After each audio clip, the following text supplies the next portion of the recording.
المغربین وصلی علی سید الثقلین صاحب خواب و قاسم السید محمد المصطفیٰ رسولہ المعبود وصلی علی سید العارفین امام الکونین السید محمد المہدی الموعود خلیفۃ اللہ الودود. اما بعد فقد قال اللہ تبارک و تعالی فی القرآن المجید والفرقان الحمید. اعوذ باللہ من الشیطان الرجیم. بسم اللہ الرحمن الرحیم. افمن کان علی بینات من ربہ صدق اللہ العلی العظیم. پروردگار عالم قرآن مجید میں سورہ ہود کی آیت نمبر 17 میں ارشاد فرماتا ہے کہ بے شک مہدی موعود علیہ السلام ایک روشن دلیل ہے، اور مہدی موعود علیہ السلام کی گواہی کے لیے قرآن بھی آ چکا ہے، اور حضرت موسیٰ علیہ السلام کی کتاب بھی مہدی موعود علیہ السلام کی گواہ ہے. اور آگے اللہ تعالیٰ نے ارشاد فرمایا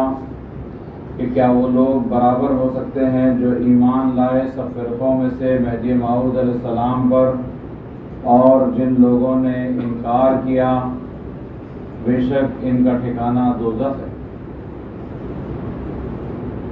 آیت مبارکہ مزید آگے بڑھتی ہے کہ اللہ تبارک و تعالیٰ محمد رسول اللہ صلی اللہ علیہ وسلم سے ارشاد فرماتے ہیں کہ آپ مہدی موعود علیہ السلام کے تعلق سے بالکل شک میں نہ رہنا، وہ اپنے رب کی طرف سے حق پر ہے، اور اکثر لوگ آپ پر ایمان نہیں لائیں گے. یہ سورہ ہود کی آیت نمبر 17 ہے، جس کا ترجمہ بندے نے آپ کے سامنے پیش کیا ہے. اس آیت مبارکہ کا جو درمیانی حصہ ہے، جس میں ہم مصدقان مہدی موعود علیہ السلام کا بھی اللہ نے تذکرہ کیا اور ارشاد فرمایا کہ وہ لوگ جو ایمان لائیں گے اور جو انکار کریں گے سب فرقوں میں سے، کیا وہ برابر ہو سکتے ہیں؟ یعنی اللہ تبارک و تعالیٰ نے یہاں پر سوال کرتے ہوئے لوگوں کو یہ بات سمجھائی کہ جو مہدی موعود علیہ السلام کی تصدیق کرنے والے ہیں اور جو انکار کرنے والے ہیں وہ دونوں برابر نہیں ہیں، دونوں کا ایک مقام نہیں ہے، دونوں ایک جیسے نہیں ہے. اور کیوں ایک جیسے نہیں ہے اس کی بات بھی وضاحت اللہ تبارک و تعالیٰ نے آگے ارشاد فرمائی، کیونکہ وہ جو لوگ انکار کرنے والے ہیں وہ دوزخ میں جائیں گے، ان کا ٹھکانہ دوزخ ہوگا. لہذا اللہ تبارک و تعالیٰ نے اس آیت مبارکہ میں مہدی موعود علیہ السلام کی شان مبارک کو بھی بیان کیا، ساتھ ساتھ قوم مہدویہ کی فضیلت کو بیان کرتے ہوئے اللہ تبارک و تعالیٰ نے یہ ارشاد فرمایا کہ مہدی موعود علیہ السلام پر ایمان لانے والے اور انکار کرنے والے برابر نہیں ہے، کیونکہ انکار کرنے والوں کا ٹھکانہ دوزخ ہوگا. اب یہ آیت مبارکہ کے ضمن میں ہم کو اس بات کو سمجھنا ہے کہ آج پیر و مرشد نے بندے کو یہ حکم دیا کہ اس عنوان سے میں آپ سے مخاطب رہوں کہ جو لوگ ڈبوئی سے باہر جاتے ہیں تو غیر مہدویوں کی اقتداء کرتے ہیں، غیر مہدویوں کے پیچھے نماز ادا کر لیتے ہیں، اور خاص طور پر جب حج کے لیے جاتے ہیں، عمرہ کے لیے جاتے ہیں تو وہاں کے امام کے پیچھے نماز ادا کی جاتی ہے. کیا یہ نماز ادا کی جا سکتی ہے یا نہیں کی جا سکتی ہے؟ تو قرآن خود آپ کو جواب دے رہا ہے. سورہ ہود میں اللہ تبارک و تعالیٰ نے فرمایا کہ وہ لوگ برابر نہیں ہیں جو مہدی موعود علیہ السلام پر ایمان لائے اور جو انکار کرے سب فرقوں میں سے، کیونکہ ان کا ٹھکانہ دوزخ ہے. اللہ تعالیٰ نے اس آیت مبارکہ میں واضح طور پر اعلان کر دیا کہ غیر مہدوی دوزخی ہوں گے اور مہدی موعود علیہ السلام کی تصدیق کرنے والے مومن ہوں گے. اللہ نے یہ جواب دے دیا کہ ایک دوزخی کے پیچھے کیا ایمان والے کی نماز ہو سکتی ہے؟ ہم خود اس بات کا اندازہ کر سکتے ہیں کہ اللہ نے جس کو دوزخی کہا، اللہ نے جس کو انکار کرنے والا کہا، ان کے پیچھے مومنین کی نماز نہیں ہو سکتی. ہم کو اس بات کو سمجھ لینا چاہیے. اور جہاں ہم اس بات کا دعویٰ کرتے ہیں کہ ہم مہدی موعود علیہ السلام کی تصدیق کر چکے ہیں، سید محمد جونپوری کو میرا مہدی موعود علیہ السلام ہم مان چکے ہیں، تو تصدیق کے معنی کیا ہیں؟ کیا تصدیق کے معنی صرف اتنے ہیں کہ ہم سید محمد جونپوری کو مہدی موعود علیہ السلام مان لیں اور ان کے کسی فرمان کو حق نہ جانیں، ان کے فرمان پر عمل نہ کریں؟ تصدیق کے معنی یہ ہیں جیسا کہ ہم نے محمد رسول اللہ صلی اللہ علیہ وسلم پر بھی ہم ایمان لائے، اللہ کے رسول کو محمد بن عبداللہ کو ہم نے محمد رسول اللہ مانا، تو وہیں پر ہم پر یہ ذمہ داری آ گئی کہ اللہ کے رسول نے فرمایا کہ ظہر کی 4 رکعت فرض نماز ادا کرنا ہے، تو ہم کو ظہر کی 4 رکعت فرض نماز ادا کرنا ہوگا۔ اگر کوئی آدمی کہے کہ میں مسلمان ہوں، میں محمد بن عبداللہ کو محمد رسول اللہ مانتا ہوں، لیکن میں ظہر کی نماز کو فرض نہیں مانتا، تو آپ مجھے بتائیے کیا وہ مسلمان باقی رہے گا؟ نہیں رہے گا، کیونکہ جب آپ نے محمد رسول اللہ کو مانا تو محمد رسول اللہ کی بات کو ماننا بھی ایمان کا حصہ ہے۔ اسی طرح جب آپ سید محمد جونپوری کو مہدی موعود مانتے ہیں تو ان کے فرمان کو ماننا بھی ایمان کا حصہ ہے۔ حاشیہ انصاف نامہ جو حضرت ولی جی یوسف رحمت اللہ علیہ نے مہدی موعود علیہ السلام کے فرامین کو جمع کیا ہے، بڑی مستند اور معتبر کتاب قوم مہدویہ کی مانی جاتی ہے۔ اس حاشیہ انصاف نامہ میں مہدی موعود علیہ السلام کی نقل درج کی گئی ہے کہ واضح طور پر مہدی موعود علیہ السلام نے فرمایا کہ منکران مہدی موعود علیہ السلام کے پیچھے نماز مت پڑھو، تمہاری نماز نہیں ہوگی۔ اگر یہ فرمان آپ نے سنا نہیں تھا اور سننے سے پہلے غلطی سے اگر آپ نے پڑھ لی ہے تو مہدی موعود فرماتے ہیں کہ اس نماز کو دوہرا دو۔ اس فرمان کے معنی بھی لوگ غلط لیتے ہیں، لوگ سمجھتے ہیں کہ مہدی موعود علیہ السلام نے فرمایا کہ غیر مہدویوں کے پیچھے نماز اگر پڑھ لیتے ہیں تو اس کو دوہرا لینا چاہیے۔ مہدی موعود علیہ السلام نے آپ کو یہ نہیں کہا کہ پڑھو اور دوہرا لو، مہدی موعود علیہ السلام نے فرمایا کہ مت پڑھو، آپ کے لیے پڑھنا جائز ہی نہیں ہے۔ ہاں جو لوگ نہ جان کے پڑھ چکے ہیں ان کو بھی یہ بتا دیا گیا کہ ان کی نمازیں باقی رہ گئی ہے، ان کی نمازیں نہیں ہوئی ہے، تو مہدی موعود علیہ السلام کے فرمان کے مطابق یہ واضح ہو جاتا ہے کہ کسی بھی غیر مہدوی امام کے پیچھے نماز نہیں ہوتی، بلکہ وہ نماز آپ پر باقی رہ جاتی ہے، اسی طرح سے جس طرح سے آپ نماز کو چھوڑ دیتے ہیں۔ جتنا عذاب نماز چھوڑنے کا کسی انسان کو دیا جاتا ہے اتنا ہی عذاب غیر مہدوی کے پیچھے نماز پڑھنے والے کو بھی دیا جائے گا، کیونکہ آپ کی نماز ہوئی ہی نہیں، وہ باقی رہ چکی ہے، تو اتنا عذاب ہوگا۔ اور ساتھ ہی ساتھ مہدی موعود علیہ السلام کے فرمان کے بعد آقا بندگی میاں سید الشہداء حامل بار امانت شاہ خنویر صدیق ولایت رضی اللہ تعالیٰ عنہ واضح طور پر فرماتے ہیں، عقیدہ شریفہ میں اس کو درج کیا گیا ہے کہ ہم مہدویوں کا یہ عقیدہ ہے کہ ہم غیر مہدوی کے پیچھے نماز نہیں پڑھتے۔ شاہ خنویر رضی اللہ تعالیٰ عنہ نے ہمارا عقیدہ بیان کر دیا عقیدہ شریفہ میں کہ غیر مہدوی کے پیچھے نماز کو ہم روا نہیں جانتے، ہمارے پاس جائز نہیں ہے کہ ہم غیر مہدویوں کے پیچھے نماز ادا کریں۔ بندگی میاں شاہ خنویر رضی اللہ تعالیٰ عنہ کے فرمان کے مطابق بندگی میاں شاہ دلاور رضی اللہ تعالیٰ عنہ نے اپنے دور خلافت میں اپنے زمانے میں تمام صحابہ مہدی موعود علیہ السلام کو جمع کیا۔ شاہ دلاور رضی اللہ تعالیٰ عنہ نے تمام صحابہ کو جمع کیا اور جمع کر کے تمام اصحاب مہدی موعود علیہ السلام کی دستخط لی اس فیصلے پر جس کو محضر شاہ دلاور رضی اللہ تعالیٰ عنہ کہتے ہیں۔ یہ کتاب آپ کو آسانی سے مل جائے گی، جتنی آسانی سے عقیدہ شریفہ آپ کو ملتی ہے اتنی ہی آسانی سے محضر شاہ دلاور کتاب آپ کو مل جائے گی۔ اس کتاب میں تمام مہدوی بزرگان دین نے یہ فیصلہ لکھ دیا ہے کہ جو غیر مہدوی کے پیچھے نماز پڑھے گا وہ ہم میں سے نہیں ہوگا، وہ مہدوی نہیں ہوگا، چاہے وہ کوئی بھی امام ہو، چاہے وہ کوئی بڑودے کا امام ہو، احمد آباد کا امام ہو، یا پھر وہ مکے کا امام ہو یا مدینے کا امام ہو، کسی غیر مہدوی کے پیچھے نماز پڑھنے والا ہم مہدویوں میں سے نہیں ہوگا۔ یہ فیصلہ محضر شاہ دلاور رضی اللہ تعالیٰ عنہ میں لکھا گیا ہے اور اصحاب مہدی نے اس فیصلے پر دستخط کی ہے۔ کیا اس بزرگان دین کا یہ فیصلہ آ جانے کے بعد ہم میں اتنی ہمت ہے کہ ہم ایک طرف تو ان بزرگان دین کو ماننے والوں میں شمار اپنے آپ کا کرنے کا دعویٰ کرتے ہیں اور دوسری طرف ان بزرگوں کے فیصلے کے ہم خلاف جانا چاہتے ہیں اور جا کر یہ کہتے ہیں کہ وہاں پر جائیں گے، اتنی بڑی جماعت ہوگی، اتنا بڑا مقام ہے، تو وہاں پر نماز ہم کیسے چھوڑ دیں ان کے پیچھے؟ آپ احادیث کو پڑھیے، کہاں محمد رسول اللہ صلی اللہ علیہ وسلم نے ارشاد فرمایا کہ کعبے کے امام کے پیچھے نماز پڑھنے کی بہت فضیلت ہے۔ یہ میں کھلا چیلنج کرتا ہوں، آپ اس چیلنج کو سوشل میڈیا پر ڈال سکتے ہیں۔ آپ مجھے بتائیے، کوئی حدیث لا کر بتائیے جس میں محمد رسول اللہ صلی اللہ علیہ وسلم نے فرمایا کہ کعبے کے امام کے پیچھے نماز پڑھنے کی بہت فضیلت ہے، یا اس کا بڑا مرتبہ ہے، یا نماز کا ثواب زیادہ ملے گا۔ کوئی حدیث آپ کو یہ نہیں ملے گی کہ کعبے کے امام کے پیچھے نماز پڑھنے کی کوئی فضیلت ہے۔ حدیث کے الفاظ یہ ہیں کہ رسول اللہ صلی اللہ علیہ وسلم نے فرمایا کہ مسجد حرم میں نماز پڑھنے کا اجر 70 گنا یا 70,000 گنا زیادہ ہے۔ رسول اللہ نے وہاں پر نماز پڑھنے کا اجر بتایا، وہاں کے امام کے پیچھے نماز پڑھنے کا اجر نہیں بتایا۔ آپ کعبے میں نماز پڑھیں گے، چاہے آپ تنہا نماز پڑھیں یا مہدوی امام کے پیچھے نماز پڑھیں، اس نماز کا ثواب 70 گنا زیادہ دیا جائے گا یا 70,000 مرتبہ زیادہ دیا جائے گا۔ رسول اللہ صلی اللہ علیہ وسلم نے حرمین میں نماز پڑھنے کا اجر بتایا ہے، لیکن حرمین کے امام کے پیچھے نماز پڑھنے کی کوئی حدیث آپ کو نہیں ملے گی۔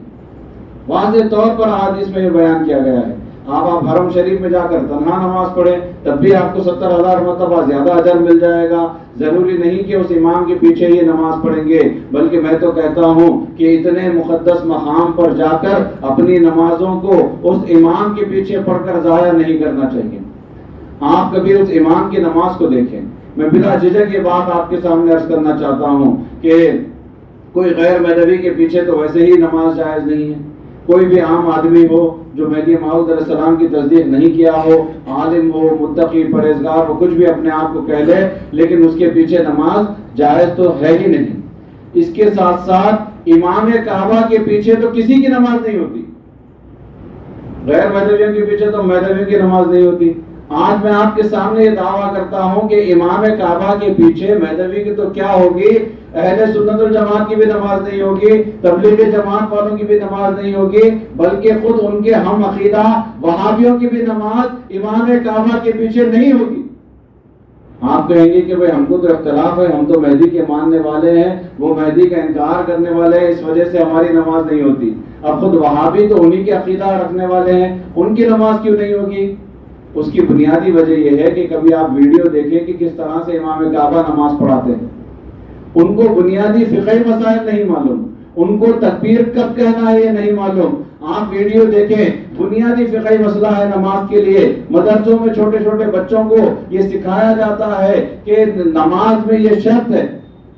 کہ امام اپنی آواز اپنی حرکت کے ساتھ ادا کرے۔ جیسے تکبیر اولیٰ اگر آپ کہتے ہیں تو آپ اپنے ہاتھوں کو جب کانوں کے پاس لے جائیں گے تب اللہ اکبر کا الف آپ ادا کریں گے، اور جب ہاتھ آپ باندھ لیں گے تب آپ اللہ اکبر کا رے ادا کریں گے۔ سجدے میں جائیں گے تو اللہ اکبر کہتے ہوئے جائیں گے، سجدے سے اٹھیں گے اللہ اکبر کہتے ہوئے اٹھیں گے، اور یہ تمام فقہا کے پاس متفقہ ہے، اس پر کوئی اختلاف نہیں۔ امام ابو حنیفہ یہی طریقہ بتاتے ہیں، امام شافعی، امام احمد بن حنبل، امام مالک سب یہی طریقہ بتاتے ہیں۔ حتیٰ کہ مسلم شریف کی جلد نمبر 1 باب کتاب الصلاۃ میں حدیث نمبر 1094 جس میں اللہ کے رسول صلی اللہ علیہ وسلم ارشاد فرماتے ہیں کہ اللہ تبارک و تعالیٰ نے مجھے نماز کے تعلق سے 3 باتوں کا سختی سے حکم دیا ہے۔ رسول اللہ فرماتے ہیں کہ 3 باتوں کا اللہ نے سختی سے حکم دیا ہے۔ پہلا حکم یہ ہے کہ نماز میں 7 ہڈیوں پر ہی سجدہ کرنا چاہیے۔ رسول اللہ نے فرمایا کہ سجدہ کب ہوگا؟ اللہ نے خاص طور پر سختی سے حکم دیا کہ 7 ہڈیاں زمین پر ٹکی رہنی چاہیے۔ پھر رسول اللہ نے اس کی وضاحت بھی کی کہ دونوں پیروں کی انگلیاں، دونوں گھٹنے یہ 4 ہڈیاں ہوئی، اور دونوں ہاتھ کی ہتھیلیاں یہ 6 ہڈیاں ہوئی، اور ناک اور پیشانی کو آپ نے ملا کر کہا کہ یہ 7 ہڈیوں پر سجدہ کرنے کا مجھے سختی سے حکم دیا گیا ہے۔ اسی حدیث میں فرمایا 3 باتوں کا حکم اللہ نے دیا ہے۔ پہلا تو سجدے کا ہوا، دوسرا اللہ کے رسول صلی اللہ علیہ وسلم نے فرمایا کہ مجھے اپنے لباس اور اپنے بالوں سے کھیلنے کی اجازت نہیں دی گئی نماز میں۔ حالت نماز میں آپ بال برابر نہیں کر سکتے، حالت نماز میں آپ لباس برابر نہیں کر سکتے۔ اور پھر تیسرا حکم رسول اللہ صلی اللہ علیہ وسلم ارشاد فرماتے ہیں کہ جب بھی میں اللہ اکبر کہوں، تکبیر کہوں تو حرکت کے ساتھ کہوں۔ یہ اللہ نے سختی سے حکم دیا کہ تکبیر اور حرکت دونوں ساتھ ساتھ ہونی چاہیے. اللہ اکبر کہتے ہوئے سجدے میں جانا ہے, اللہ اکبر کہتے ہوئے سجدے سے اٹھنا ہے. یہ بنیادی فقہی مسئلہ ہے جو حدیث سے بھی ثابت ہے, ائمہ اربعہ سے بھی ثابت ہے. آپ امام کعبہ کی ویڈیو دیکھیں کہ وہ سجدے سے خود پہلے اٹھ جاتے ہیں, پھر اپنے کپڑے برابر کرتے ہیں, اتنا بڑا سایہ ہوتا ہے اس کو سمیٹ لیتے ہیں, پھر مائک کے قریب جاتے ہیں, جا کر جب اللہ اکبر کہتے ہیں. بنیادی فقہی مسئلہ جسے معلوم نہیں, جو اس پر عمل نہیں کرتا, اس کے پیچھے کیا نماز ہوگی؟ آپ بنیادی طور پر سوچیں. چاہے عقائد کا مسئلہ بڑی بات ہے, فقہی مسئلہ جو نہیں جانتے, قسم قسم کے ویڈیو سوشل میڈیا پر جو ہے نا وائرل ہوتے ہیں. آپ نے دیکھا کہ کبھی مسجد نبوی کا امام ہے, حالت نماز میں اللہ اکبر کہہ چکے ہیں, تکبیر اولیٰ ہو چکی ہے, اچانک فون آ جاتا ہے, لہذا نماز کو چھوڑ کر فون پہ بات کرنے چلے جاتے ہیں. اور تمام بیوقوف لوگ جو ان کے پیچھے نماز پڑھنے والے ہیں, امام اپنے مصلی سے ہٹ چکا ہے. آپ ویڈیو دیکھ سکتے ہیں جس میں امام نہیں ہے لیکن پیچھے تمام کے تمام نادان ہاتھ باندھ کر نماز میں کھڑے ہیں. ارے امام ہی باقی نہیں ہے تو پھر جماعت کہاں باقی رہی, نماز کہاں باقی رہی؟ جو نماز کو مذاق بنا دیتے ہیں فون کے لیے, حالت نماز میں مصلی کو چھوڑ کر چلے جاتے ہیں, ایسے لوگوں کے پیچھے آپ کی کیا نماز ہوگی؟ ہم کو یہ سمجھنا چاہیے کہ ان کے پیچھے کوئی نماز کا اجر ملنے والا نہیں ہے. وہ دنیا کے پیچھے بھاگنے والے لوگ ہیں, دنیا کی لالچ میں شہرت کے لیے نماز پڑھانے والے لوگ ہیں. ان کے پیچھے کوئی نماز کا اجر آپ کو ملنے والا نہیں ہے. اور کسی حدیث میں یہ لکھا ہوا نہیں ہے کہ امام کعبہ کے پیچھے نماز پڑھنے کا اجر ہے, بلکہ ہر حدیث میں آپ کو یہ ملے گا کہ مسجد حرم میں کعبۃ اللہ کے قریب نماز پڑھنے کا اجر ہے. چاہے آپ تنہا نماز پڑھیں کسی مہدوی کے ساتھ جماعت بنا کر نماز پڑھے, وہ نماز سب سے زیادہ بہتر ہے. اور ہم کو غیر مہدویوں کے پیچھے نماز نہ پڑھنے کا حکم حضور خلیفۃ اللہ میرا مہدی موعود علیہ السلام نے دیا ہے, اللہ کے رسول صلی اللہ علیہ وسلم نے بھی دیا ہے. پہلے یہ حدیث آپ کے سامنے پیش کر دیتا ہوں کہ جب حضرت عثمان غنی رضی اللہ تعالی عنہ کی دور خلافت چل رہا تھا, آپ نے حضرت علی رضی اللہ تعالیٰ عنہ کو حکم دیا کہ آپ شام کی جانب جائیں اور جا کر وہاں پر جہاد کریں, اسلام کے لیے جنگ کریں. حضرت علی رضی اللہ تعالیٰ عنہ ایک بڑا اسلامی لشکر لے کر شام کی طرف چلے جاتے ہیں اور وہاں پر آپ جنگ میں مصروف ہوتے ہیں. موقع کو جان کر ایک قوم تھی جس کو بلوائی کہتے ہیں, بلوائی قوم تھی جو بظاہر کلمہ پڑھنے والے, نماز پڑھنے والے, اپنے آپ کو مسلمان کہنے والے تھے, لیکن دنیا کی لالچ ان کے دل میں تھی, سلطنت اور حکومت کی خواہش ان کے دل میں تھی, وہ خلافت کرنا چاہتے تھے. لہذا انہوں نے دیکھا کہ مسلمانوں کا ایک بڑا لشکر حضرت علی رضی اللہ تعالیٰ عنہ کے ساتھ چلا گیا ہے اور مدینے میں حضرت عثمان غنی رضی اللہ تعالیٰ عنہ جو تمام مسلمانوں کے خلیفے ہیں, امیر المومنین ہیں, آپ کے پاس کوئی زیادہ لشکر نہیں ہے. تو موقع کو دیکھ کر بلوائیوں نے حضرت عثمان پر حملہ کیا اور آپ کو شہید کر دیا گیا ہے.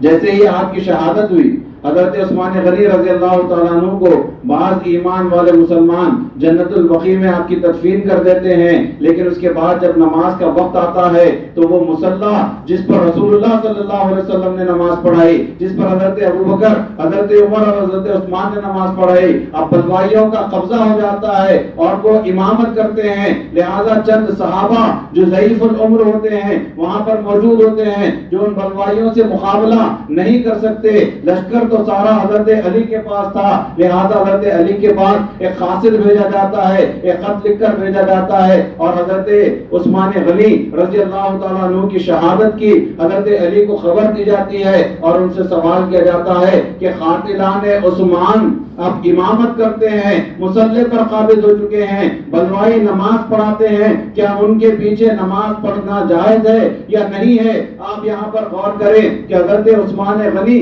رضی اللہ تعالیٰ عنہ خلیفۃ اللہ نہیں ہے.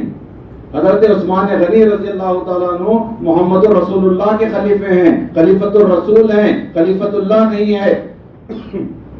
رسول اللہ صلی اللہ علیہ وسلم نے حضرت عثمان غنی کے ہاتھ پر بیعت کرنے کا حکم نہیں دیا تھا، لیکن آپ کو تمام مسلمانوں نے امیر المومنین منتخب کیا تھا۔ حضرت علی سے جب سوال ہوتا ہے کہ قاتلان عثمان کے پیچھے نماز ادا کی جا سکتی ہے، حضرت علی جواباً ارشاد فرماتے ہیں، اور وہ خط کو کئی کتابوں میں چھاپا گیا ہے، حضرت علی کی تحریر میں اس خط کو چھاپا گیا ہے کہ حضرت علی فرماتے ہیں کہ ایسے موقع کے لیے میں نے اللہ کے رسول صلی اللہ علیہ وسلم سے حدیث سن رکھی ہے کہ محمد رسول اللہ صلی اللہ علیہ وسلم ارشاد فرماتے ہیں کہ کوئی جابر، کوئی ظالم اور جھوٹ بولنے والا اگر امامت پر چلا جائے تو اس کے پیچھے نماز پڑھنے سے بہتر ہے کہ تم تنہا نماز پڑھ لو۔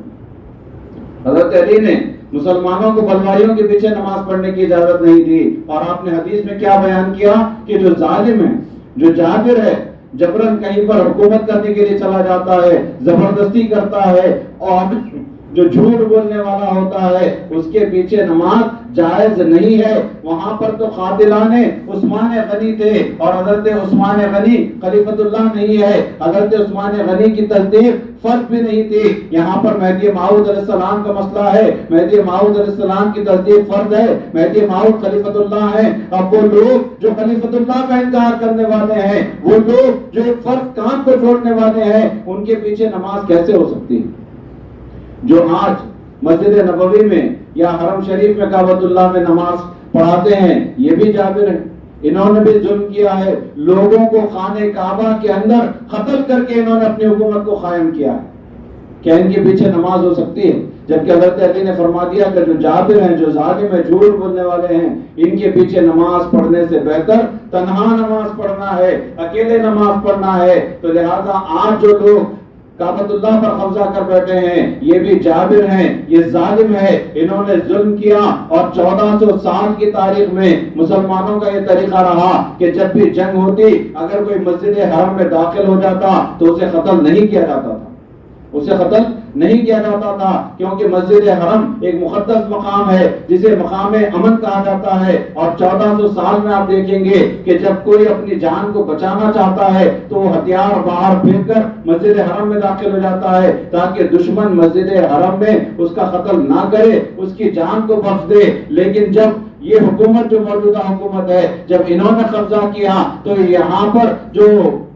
ترکی حکومت کا سپہ سالار تھا، آپ تاریخ پڑھیے کہ اس سپہ سالار نے اپنی جان بچانے کے لیے اپنے ہتھیار کو باہر پھینکا اور مسجد حرم میں داخل ہو گیا، تو یہ لوگ پیچھا کرتے ہوئے مسجد حرم میں داخل ہوئے، اور وہ جو ترکی کا سپہ سالار تھا وہ آخرکار خانہ کعبہ کے اندر داخل ہو گیا، تو یہ لوگ خانہ کعبہ میں گھس کر اس کا قتل کرتے ہیں۔ یہ اتنے بڑے ظالم ہیں، ان کے پاس خانہ کعبہ کا تقدس نہیں ہے، ان کے پاس خانہ کعبہ کا ادب نہیں ہے، تو ان کے پیچھے آپ کیوں نماز پڑھ کر اپنی نمازوں کو ضائع کرنا چاہتے ہیں؟ اپنی نمازوں کو ضائع نہ کریں، بلکہ آج کا دور سہولتوں کا دور ہے، جو بھی لوگ حج کو جاتے ہیں آسانی کے ساتھ معلوم کر سکتے ہیں کہ اور ہمارے کوئی مہدوی مرشد یا مہدوی تارک الدنیا فقیر جو ساتھ میں ہیں آپ کے حج کے سفر میں، یا جو حج کو آئے ہوئے ہیں، ان کا نمبر معلوم کیجئے، ایک دوسرے سے ربط قائم کیجئے، اور جمع ہو کر ایک وقت میں مہدوی اپنی جماعت بنا کر نماز پڑھیے، یہ سب سے زیادہ بہتر ہے۔ اور وہاں آپ کو جماعت بنانے سے کوئی روکنے والا نہیں ہے،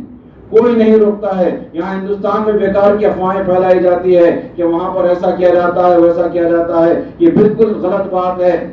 وہاں پر ہر کوئی اپنی نماز پڑھ سکتا ہے، اپنی جماعت بنا سکتا ہے، آپ جتنی دیر چاہے بیٹھ کر اللہ کی عبادت کر سکتے ہیں، کوئی آپ کو روکنے والا نہیں ہے۔ یہ ہماری اپنی نادانی، اپنی بے وقوفی ہوتی ہے کہ ہم ڈر کر جماعت میں شامل ہو جاتے ہیں، ان کی جماعت میں، اور یہ سمجھتے ہیں کہ اگر ہم ان کی جماعت میں نہیں پڑھیں گے تو بہت بڑا ہم پر ظلم ہو جائے گا۔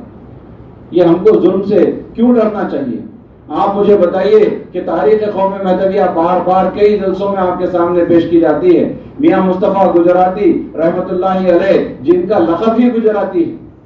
جو پٹن شریف سے غالباً تعلق رکھنے والے تھے، جب آپ کو اکبر کے دربار میں قید کیا گیا تھا تو اس حالت میں قید کیا گیا تھا کہ آپ نیچے بیٹھ نہیں سکتے تھے، اوپر کھڑے نہیں ہو سکتے تھے، بلکہ حالت رکوع میں آپ کو قید کر دیا گیا تھا، اور 100 علماء سے تنہا میاں مصطفیٰ گجراتی رحمت اللہ علیہ مقابلہ کرتے تھے، مباحثہ کرتے تھے۔ 18 مہینے تک آپ کو قید خانے میں رکھا گیا، اور ہر مہینے میں مباحثہ بادشاہ اکبر کے سامنے میں کیا جاتا تھا، اور جب نماز کا وقت ہوتا تھا تو علماء آپ کو تانا دیتے تھے،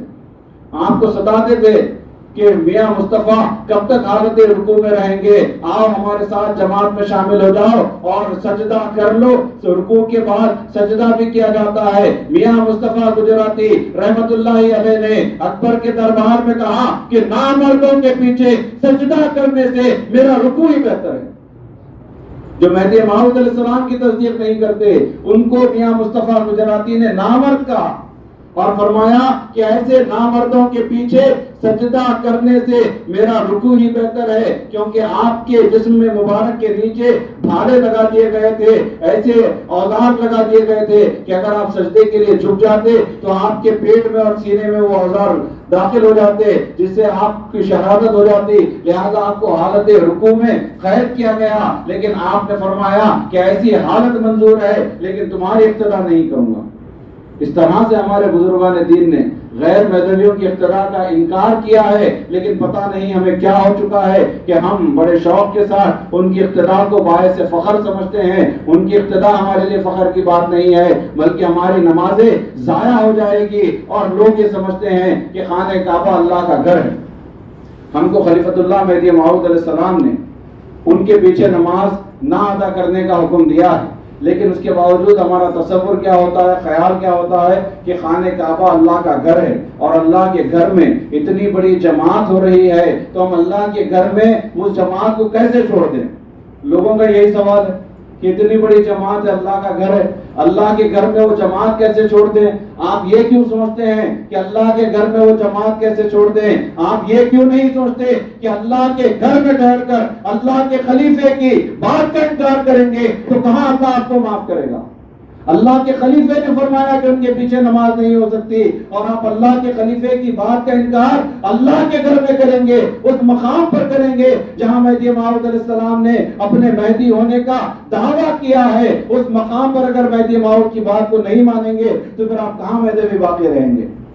ہم کو اگر اپنا ایمان باقی رکھنا ہے، اپنے آپ کو مہدویت پر باقی رکھنا ہے، تو ہمارے لیے ضروری ہے کہ ہم مہدی موعود علیہ السلام کے فرمان کو مانیں۔ اور مہدی موعود علیہ السلام نے واضح طور پر فرما دیا کہ غیر مہدویوں کی اقتداء ہمارے لیے جائز نہیں ہے، ان کے پیچھے نماز نہیں پڑھی جا سکتی۔ ان کے پیچھے نماز پڑھنے سے بہت بہتر ہے کہ آپ تنہا نماز پڑھیں، اکیلے نماز پڑھ لیں، اور اس سے زیادہ بہتر یہ ہے کہ کوئی اور مہدوی بھائی مل جائے تو دو مہدوی جماعت بنا کر نماز ادا کر لیں، یہ سب سے زیادہ بہتر ہے۔ جو بندے کا پیغام ہے، جو لوگ یہاں پر موجود ہیں، مجھے اللہ کی ذات سے امید ہے کہ انشاءاللہ جب بھی اللہ آپ کو حج یا عمرہ کو جانے کا موقع ملے گا آپ کبھی یہ غلطی نہیں کریں گے، کبھی غیر مذہبیوں کی اقتداء نہیں کریں گے، اور یہاں پر جو لوگ موجود نہیں ہیں ان تک بھی یہ پیغام پہنچا دیا جائے کہ غیر مذہبیوں کی اقتداء ہرگز جائز نہیں ہے۔ ہمارے بزرگوں نے اقتداء کے مسئلے پر بہت ساری کتابیں لکھی ہے، بہت سارے معاملات میں اس کو بیان کیا گیا ہے، بیانات میں بار بار یہ بیان کیا جاتا ہے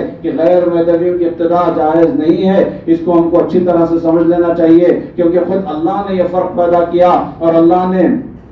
قرآن مجید میں سورہ ہود کی آیت نمبر 17 میں ارشاد فرمایا کہ وہ لوگ جو مہدی موعود پر ایمان لائے اور جو انکار کرے سب فرقوں میں سے، یہ دونوں برابر نہیں ہو سکتے، ان کا ٹھکانہ جہنم ہے۔ اور ہم مہدی موعود کے ماننے والے ہیں، تو لہذا ہم کو مہدی موعود علیہ السلام کے صدقے اللہ ضرور نجات عطا کرے گا اگر ہم باعمل مہدوی اور سچے عقیدے والے مہدوی ہوں گے۔ اللہ تعالیٰ سے یہی دعا ہے کہ رب ذوالجلال جہاں ہمیں بن مانگے عقیدہ مہدویہ تو نے عطا کیا ہے، وہیں پر ہم کو مہدی موعود علیہ السلام کے فرامین پر عمل کرنے کی توفیق عطا فرما، مہدی موعود علیہ السلام کی تعلیمات پر عمل کرنے کی توفیق عطا فرما، اور ہمیں اپنے اصولوں کا پابند بنا اور سچا اور پکا باعمل مہدوی بنا۔ آمین ثم آمین، وآخر دعوانا ان الحمد للہ رب العالمین۔